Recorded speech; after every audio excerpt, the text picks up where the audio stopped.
A nossa aula de biologia hoje, tá? Do primeiro ano, é a unidade 2, bioquímica, proteínas, enzimas e ácidos nucleicos, a parte de importância das proteínas no nível 1.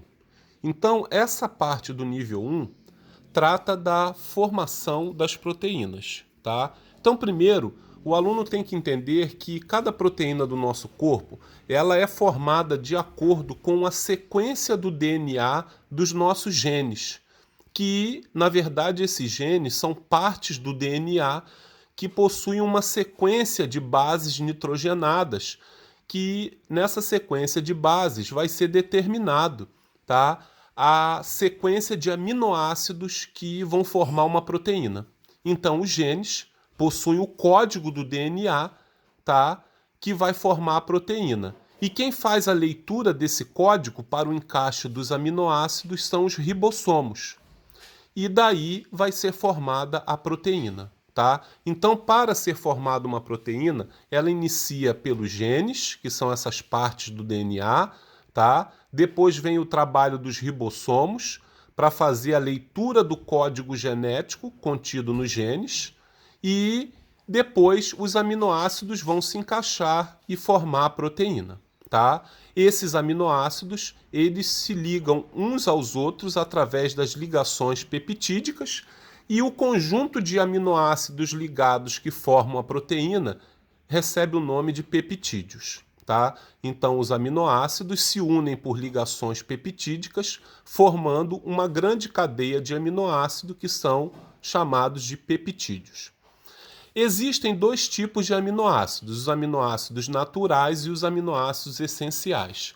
Os aminoácidos naturais são produzidos pelo nosso próprio organismo e os aminoácidos essenciais são adquiridos através da nossa alimentação, tá?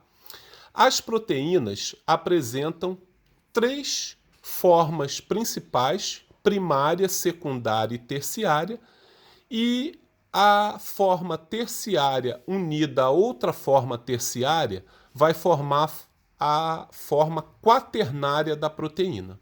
Então, nós chegamos ao total de 4 formatos de uma cadeia proteica, tá? A estrutura primária, que os aminoácidos estão unidos de forma linear. Na estrutura secundária, essa cadeia proteica ela já tem uma forma de espiral. Na estrutura terciária, ela adquire uma forma globulosa, globular, tá? E uma estrutura terciária unida a uma estrutura terciária já forma a proteína complexa com uma estrutura quaternária, um aspecto tridimensional. Uma proteína que tem, por exemplo, estrutura quaternária é a insulina, que é produzida pelo pâncreas e atua no controle de glicose no sangue, né? Na verdade, a insulina ela diminui a glicemia, controlando a glicose no sangue.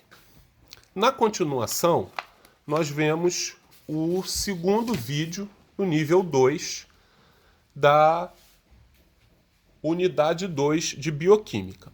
Esse vídeo continua o assunto sobre proteínas, tá? O título do vídeo é A Ferramenta que o Nosso Corpo Cria, e ele trata inicialmente das funções das proteínas no nosso corpo.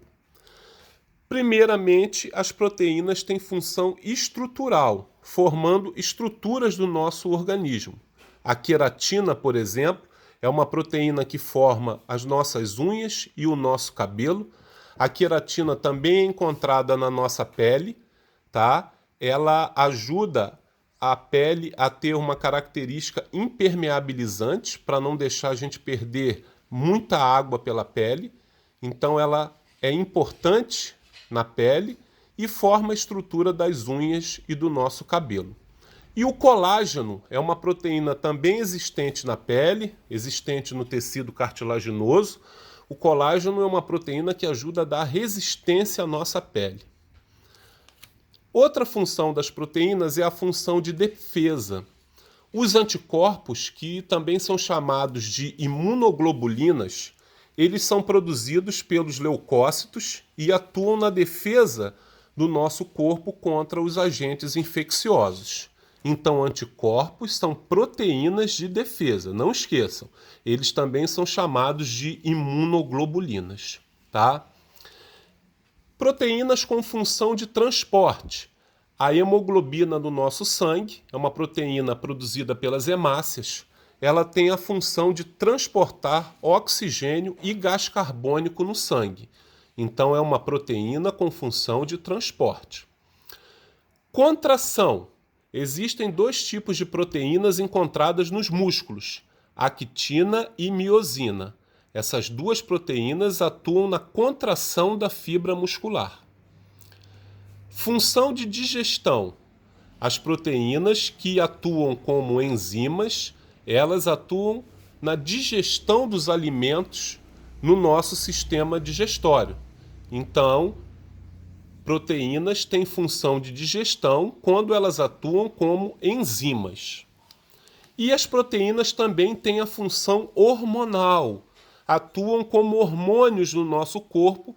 Esses hormônios são produzidos pelas glândulas endócrinas, tá? Vocês conhecem muitos hormônios, como, por exemplo, a testosterona, que é o hormônio sexual encontrado no homem, tá?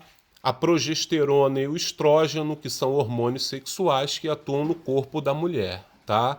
Então, são hormônios importantes, tá? Isso vai ser estudado depois, toda essa parte hormonal. Então, o aluno percebe com isso que as proteínas são fundamentais no nosso organismo. Todas essas funções são executadas por proteínas, tá? E aqui o vídeo também trata sobre os alimentos que são ricos em proteínas, alimentos que têm alto teor de proteínas, tá? São de origem animal, por exemplo, a carne vermelha, né? Carne de boi, carne de porco, tem bastante proteínas, tá? Eles descobriram também que a carne de rã também é rica em proteínas. O peixe, lógico, tem muita proteína também. O ovo, o leite, tá? E os derivados de leite, como queijo e iogurte, também são ricos em proteínas. Os alimentos de origem vegetal, as leguminosas, que são vegetais que produzem sementes, e essas sementes são envolvidas por uma vagem, como, por exemplo, a ervilha, tá? O amendoim. São plantas leguminosas, ricas em proteínas, tá? Então tá aqui, ó, ervilha, né, soja e todos os grãos, eles são ricos em proteínas. Então, quando você precisa fazer uma dieta rica em proteína, você pode usar esses alimentos que estão aqui. São alimentos que apresentam alto teor de proteínas. Então, isso foi o vídeo, tá, de nível 2 da unidade 2. Agora o próximo vídeo foi o vídeo de nível 3, enzimas, ferramentas especiais. Então, como havia citado anteriormente, as enzimas, elas são proteínas, tá, que apresentam a função enzimática. O que seria a função enzimática? O que seria o papel das enzimas nas células? Essas enzimas, elas são consideradas biocatalisadores. Elas aumentam, tá, a velocidade das reações químicas nas células. Elas aumentam a velocidade dessas reações para que essas reações ocorram mais rápido, e no nosso corpo elas atuam bem na temperatura normal do corpo humano, que é de 36,5 graus Celsius. Então, as enzimas são consideradas biocatalisadores. Como que uma enzima é formada? A enzima é formada de uma parte proteica, que é chamada de apoenzima, tá? Mais uma parte não proteica, que é chamada de coenzima. A união da apoenzima com a coenzima forma-se a holoenzima, e a holoenzima que vai atuar sobre o substrato, transformando ele em produto, tá? Eu vou dar um exemplo para vocês.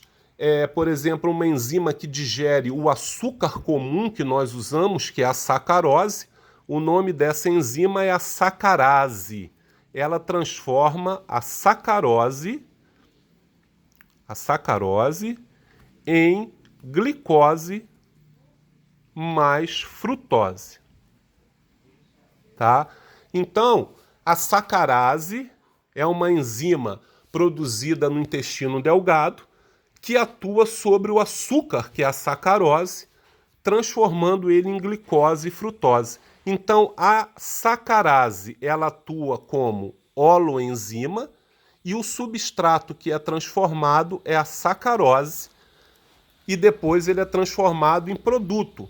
E qual é o produto? Glicose e frutose, tá? Então, holoenzima, substrato e produto, tá? Aqui embaixo eu coloquei um esqueminha para vocês verem que a enzima se encaixa num substrato específico. Quer dizer, a sacarase, ela não digere outro carboidrato, ela só vai se encaixar na sacarose, tá? A maltose, tá? A lactose não seria digerida pela sacarase. Então, a enzima, ela se encaixa num substrato específico, tá? E altera a forma à medida que o substrato se liga. Ela vai se encaixando, alterando a sua forma para se encaixar nesse substrato, formando o que a gente chama de complexo enzima-substrato, tá? E depois que ela digere o substrato, ela formam os produtos que vão se desprender da enzima. Então ela se encaixa no substrato, transforma ele em produtos e depois ela se separa desses produtos, tá? Então a enzima, ela é específica para um substrato. Ela não digere qualquer tipo de substrato, tá? E por último, o assunto sobre desnaturação enzimática. O que seria isso? Alterações da estrutura e da função da enzima por variações de temperatura e de pH. Eu vou dar um exemplo para vocês. A enzima que atua na saliva, por exemplo, que é a pitialina, ela atua em pH 7. Isso na saliva, na boca. Se essa enzima ela vai para o estômago, que encontra ali um pH 2 devido à presença do ácido clorídrico, essa enzima não funciona mais. Ela sofre um processo de desnaturação. Ela vai mudar a sua estrutura e a sua função. Então a pitialina, ela só consegue digerir alimentos na boca que tem o pH neutro, que é o pH 7. Mudou o pH para 2, quando ela vai para o estômago, ela não faz mais a digestão. A pitialina atua na digestão de carboidratos, tá? E a temperatura também é um processo que promove a desnaturação enzimática. A temperatura normal do nosso corpo é de 36,5 graus. Então, enzimas que atuam no corpo atuam na temperatura ideal. Se você passar essa temperatura para 40, para 50 graus, a enzima vai sofrer desnaturação, tá? E não vai funcionar mais, vai perder a sua função.